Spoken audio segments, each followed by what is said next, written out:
Sorry, bro. I'm gonna check out your tattoos. I got to get used to people staring at me with no clothes on anyways. Okay, I can do that for you.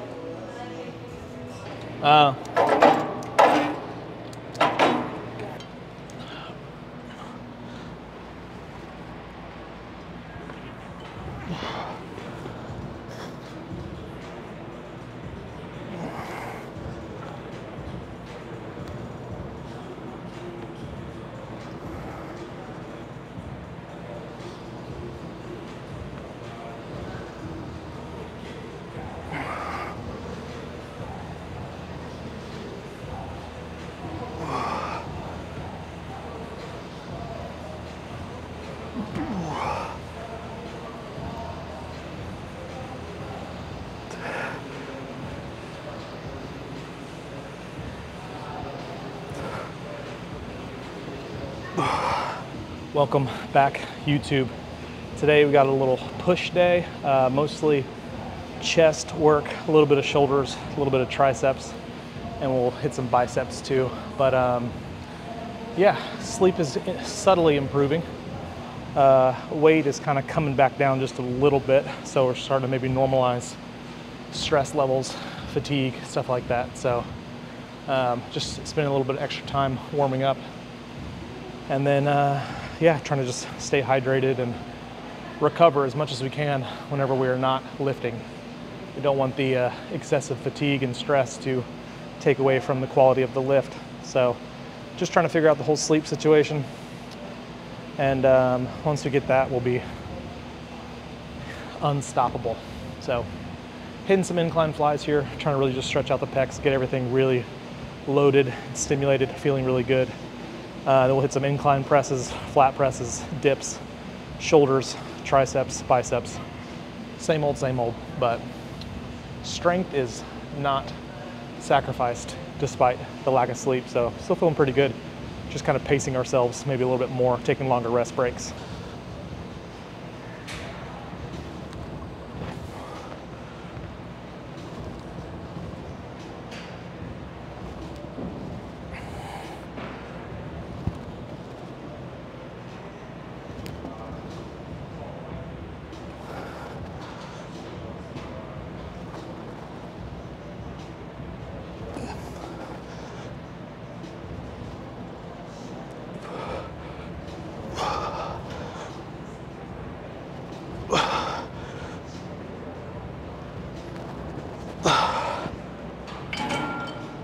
That was good. That was a good set.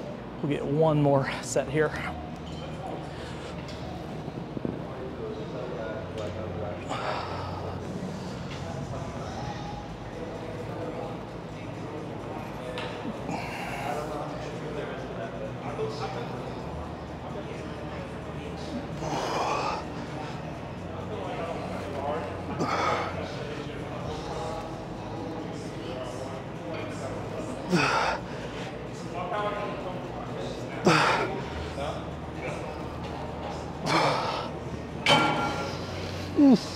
Okay, so cutting the reps a little shy, not on purpose, just couldn't really get past that 2/3 top end range. So probably got about 12 reps there, lower end range, which I'm not too mad about.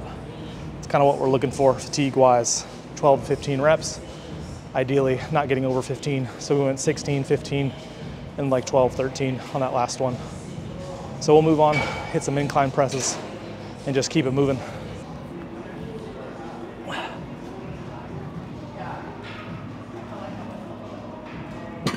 Just hitting some warm-up sets here.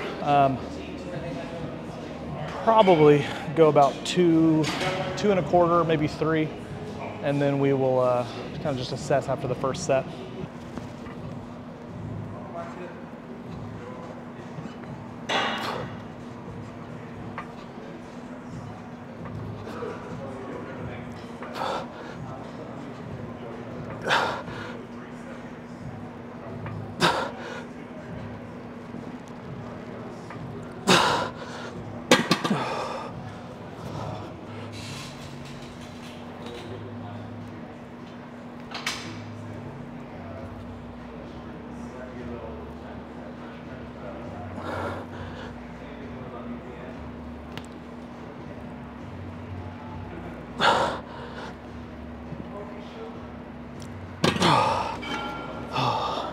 So we hit 10 on the first set, 7 on the second. So now we're dropping weight, shooting for somewhere in like the 12 to 15 rep range.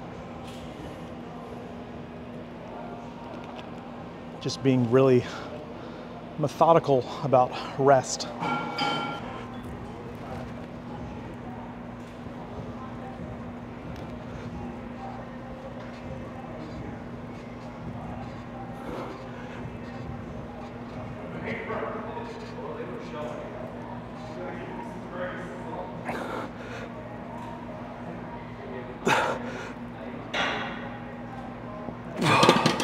It was about 12 and a half.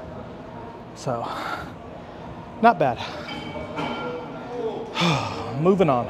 Sticking to the plan.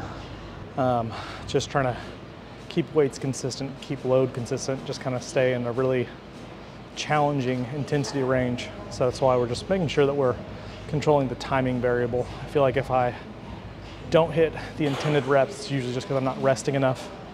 So just making sure we're resting like 2.5 minutes between all the sets, and a little longer moving from exercise to exercise. So warm-up sets, things like that, nothing too crazy, not trying to do a whole bunch of exhaustive volume.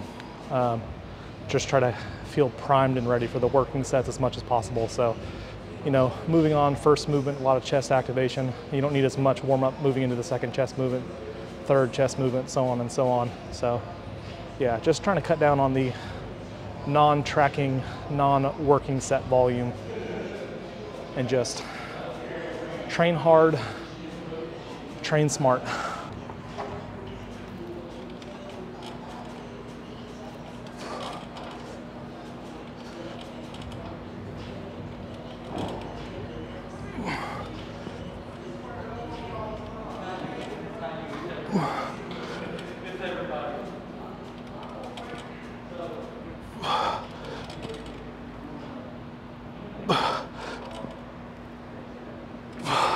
I think that would have been 13.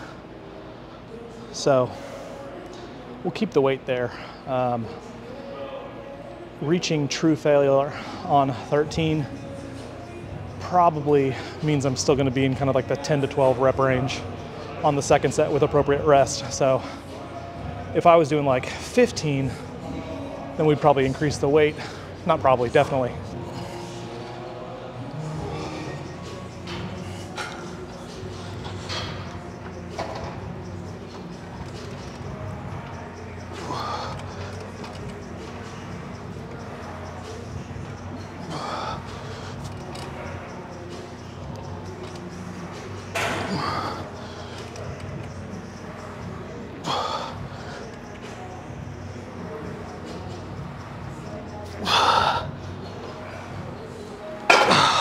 I feel good.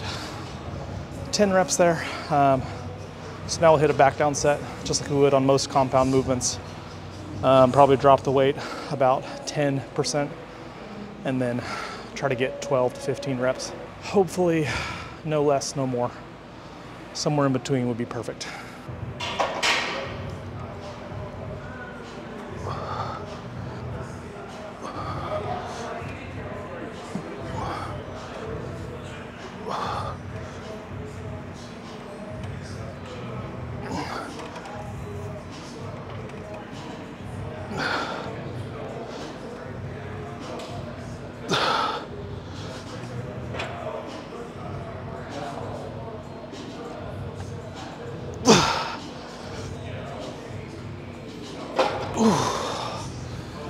Oh, that was barely 12.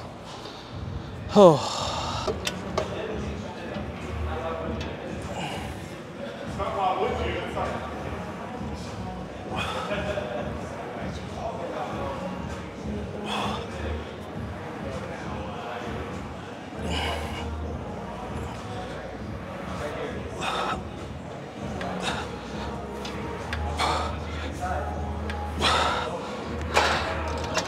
Yeah, so seated dips. Again, I say this a lot, it's kind of a great transitional exercise. It's the last chest exercise I'll do, and then we'll shift into some shoulder work. So it's kind of just a good combination of chest activation, getting the pec into a really deep stretch with some internal rotation, but there's a little bit more tricep and front delt involvement as opposed to like a, wide, flat press, for example, or a fly motion where not a whole lot of front delt and almost no tricep on the fly. So yeah, just kind of good stable movement to warm up the shoulders and kind of progress off of the chest. Little hybrid movement.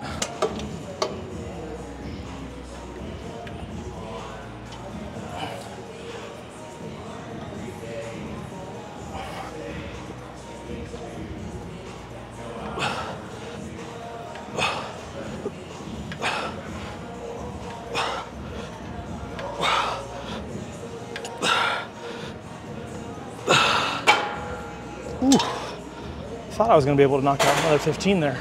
Got 13, so for the last set, we'll drop like 10 pounds. Let's see if we can just repeat that effort. Get, again, like 13, 14, 15, somewhere around there. And then it's shoulder time.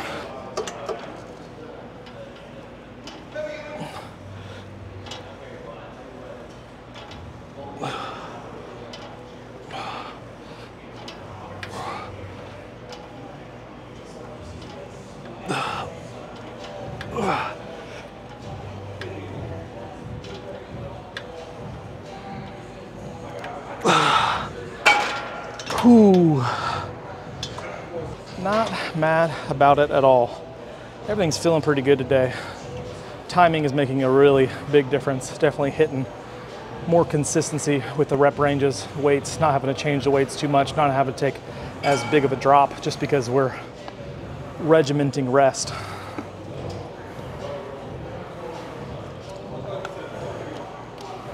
Check in tomorrow. It's gonna be interesting. Not really too focused on the weight because composition-wise, the look is moving in the right direction, but the weight, despite being in a cut, is moving slightly upward. So I don't know if that's just retaining more, being a little less flat, being a little more hydrated, but it's a game of looks as long as you make your cap. So not really worried about being the lightest person on stage. Just trying to be peeled. My cardio, I'll probably get 10,000 a day steps. And I have a very active job, but like I'll train people and I'm sitting down while especially now in prep. Like I'm telling people like, hey, we're doing this, and I'm sitting here. Like you're gonna go do that next. Right. I can't imagine, you're doing 30,000 steps a day, carrying boxes and shit, going up and down stairs. I mean, your metabolism eventually will just slow down because you're not feeding it enough. Yeah. It's probably what happened. That is probably exactly why. Because I mean, if you're walking 30,000 steps a day, that's 3,000 calories there just by itself in expenditure, not on top of the boxing that you do and all the other stuff. I drink. For example, this, I'll let you finish your reps. Yeah. Wait, no, second set? No. Okay. Thank you. What are you here for? Wait. Wait. Skiing, right? Skiing, okay. My knees are in my old man era, but I'm not letting anything else get there. I'm gonna need you to come by my house. That sounds really sketchy. Yes, it is. I need you to come by my house so you can jump on this bike that I have and see how you fit on it. Because if you are comfortable on it, then I can find you it'll be easier for me to find you a cheaper bike. I already got people responding to me from the ones that I showed you.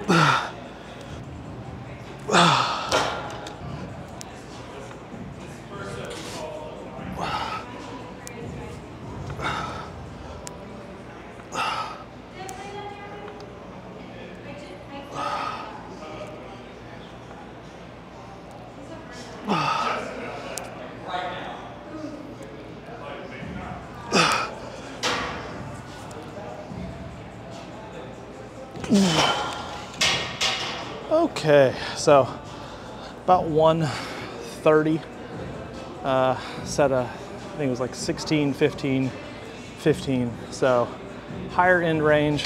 My shoulders tend to respond better to the higher reps anyways, so not really too eager to get like set of 8 to 12 on dumbbell laterals because really easy for the traps to start creeping in there. But we're gonna move on from here, hit some triceps, some biceps, and eat.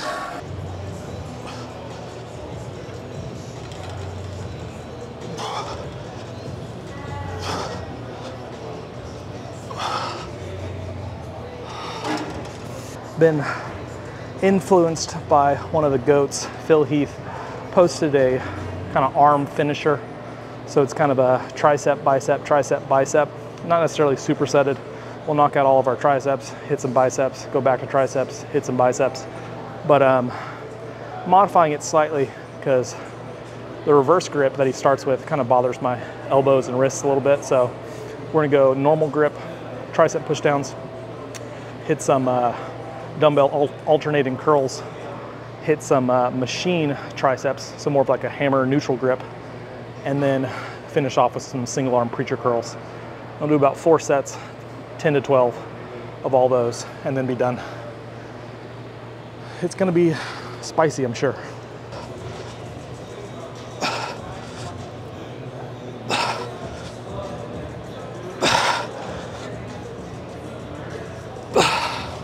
Whew.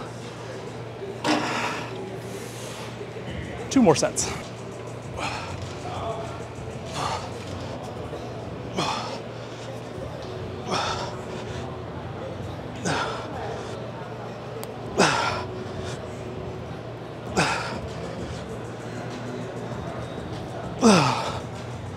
Ooh, got lucky on the weight selection there.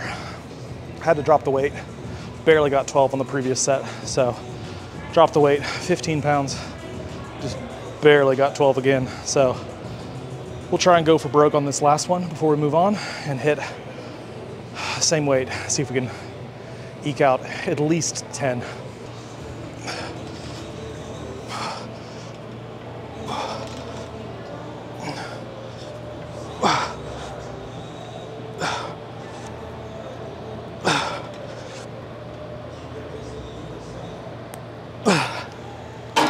Little bit of body language on the last one, but the triceps get a little bit of a break, so we'll hit some biceps and then come back. Ooh.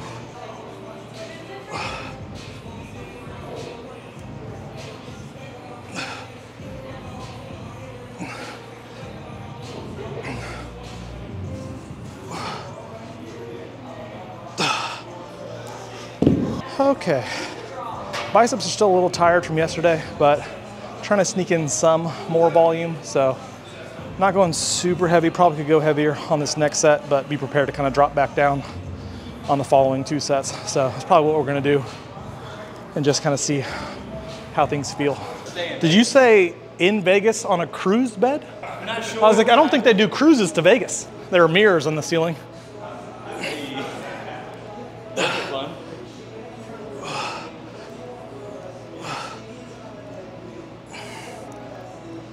Sorry, bro, I'm gonna check out your tattoos. I gotta get used to people staring at me with no clothes on anyways. Okay, I can do that for you. A lot of Greek stuff.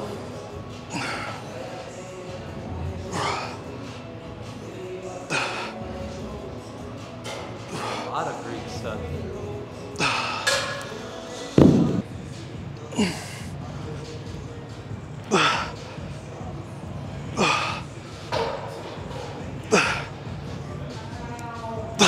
Fuck.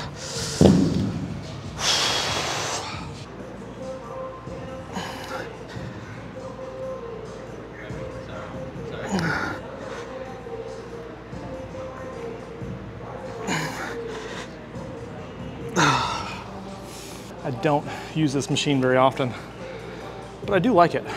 Just making sure you're getting your hands back as far as you can. So kind of like a, not necessarily an overhead extension, really just like a preacher curl, but a preacher extension. So you can really just kind of brace that elbow into the pad so you don't have to worry about your shoulder rotating or using your lat too much. It's a good consistent movement that I probably just need to use more often.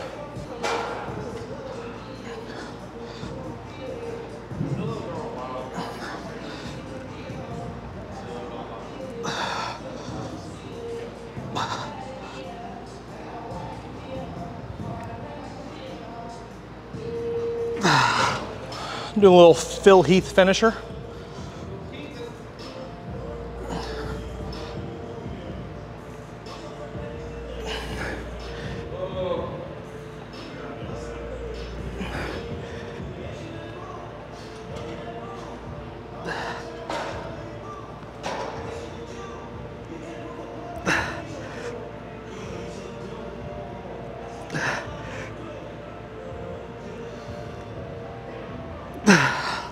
To save you time, I'm only filming 3 of the 4 sets because there's really not much else you're going to get from seeing it just a different angle of the same movement.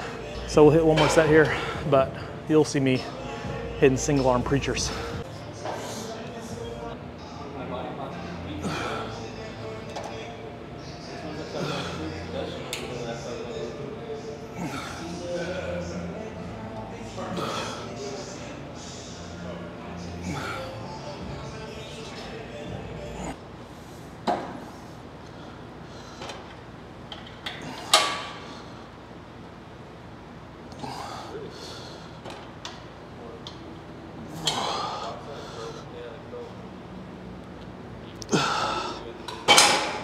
The big thing too when you're using these cam modifications is like, if you're gonna really focus on the most lengthened portion of the movement, if you don't ever actually get there and like pause and spend some time in that stretch, you might as well just have it on a normal setting or use a different machine. So the ability to overload the bottom position doesn't really matter if you don't ever actually get there and spend some time there. Same thing with, you know, going the opposite way. If you're really loading into the shortened position, if you're able to just like, you're just getting here, you're not getting like a full shortened contraction, you're kind of just wasting your time.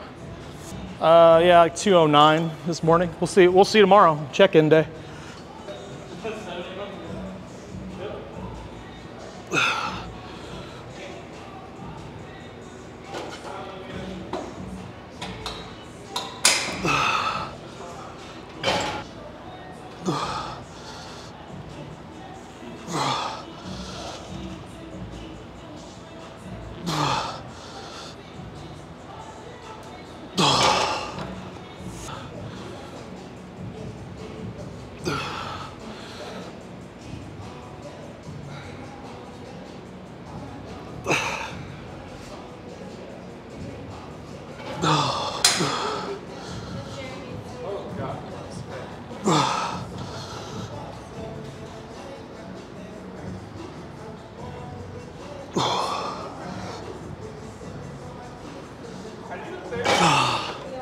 One more.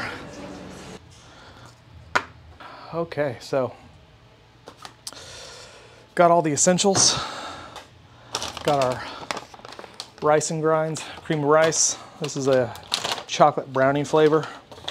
Post-workout, normally I do this in like a banana, but I don't have a banana today, so we're just gonna do the carb equivalent with the rice and grinds, which is about a scoop, give or take about 50 grams, exactly 50 grams. And then we got the Labrada Pro Series vanilla hydrolyzed whey protein. And yeah, make it pretty simple. Nick's got my back. He knows I don't like math, so just a nice scoop there. Nothing too crazy.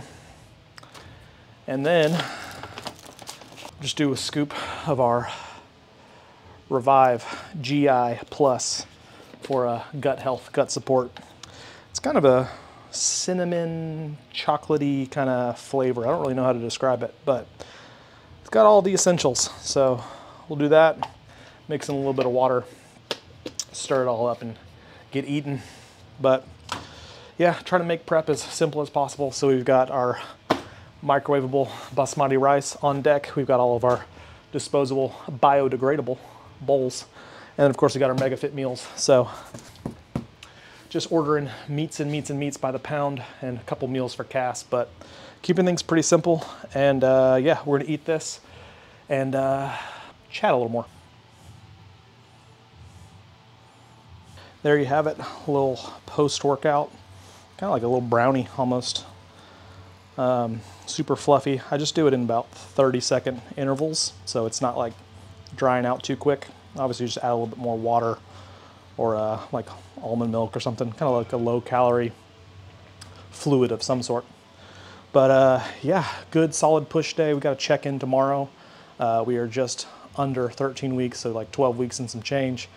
And gonna see what kind of changes, because I'm sure Nick's probably gonna start changing some things as we get closer and closer to 10 weeks. But solid push day, a lot of chest activation, everything's feeling really good. Yeah, and just being more diligent about rest and things like that. So I'm gonna chow down on this and then get back to work, eat, sleep, train, repeat. Oh, so good. Yeah, Bo Alexander, Adapt Fitness, Dallas, Texas.